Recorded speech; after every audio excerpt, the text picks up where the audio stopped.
ہر قسم کے روحانی جسمانی مسائل اور وظائف کے لیے پیر اقبال قریشی چینل کو سبسکرائب کریں۔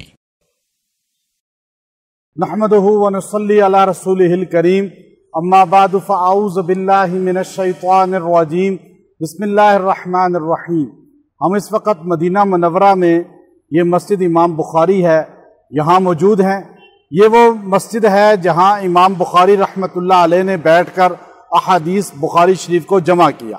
حتیم میں آپ حدیثیں باقاعدہ وضو کر کے وہاں پر حدیثوں کو لکھا کرتے تھے، لیکن یہاں پر آپ باقاعدہ طور پہ قیام پذیر رہے اور اس مسجد میں آپ نے کئی سال رہ کر حدیث کے اس مسودے کو جمع کر کے امت کے سامنے وہ حدیث پیش کی جو صحیح احادیث کا ایک بہت بڑا مسودہ ہے، اور اصح الکتاب بعد کتاب اللہ امام بخاری کی کتاب بخاری شریف کو کہا جاتا ہے۔ آپ بخارا سمرقند کے رہنے والے تھے اور وہاں سے آپ تحصیل علم کے لیے، چونکہ آپ پیدائشی طور پر جو ہے اللہ رب العزت نے ولی بنایا، آپ کے بچپن میں ہی والد آپ کے انتقال کر گئے، پھر اس کے بعد جو ہے آپ نے زندگی کس طرح علم کی جستجو کے لیے گزاری اور آپ نے کئی شہروں کا ملکوں کا سفر کیا، آخر مکہ اور مدینہ تشریف لے آئے۔ یہاں آ کر آپ نے بخاری شریف کو جمع کر کے امت کے سامنے صحیح احادیث کو کس طرح پیش کیا کہ آج پوری دنیا بخاری شریف کو پڑھ کر اپنے ایمان کو تازہ کرتی ہے۔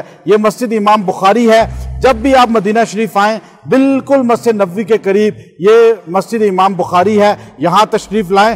حضرت امام بخاری رحمۃ اللہ علیہ 196 ہجری میں 194 ہجری میں پیدا ہوئے اور بخارا میں، اور آپ نے 62 سال کی عمر پائی، اور خرطنگ میں آپ کا قبر مبارک ہے ازبکستان میں، اور آپ نے اپنے وقت کے اندر علماء میں نام پیدا کیا، اور آج الحمدللہ 1200 سال سے پوری دنیا آپ کو بڑی عقیدت کے ساتھ نام بھی لیتی ہے اور آپ کی بخاری شریف سے اپنے ایمان کی تازگی کرتی ہے۔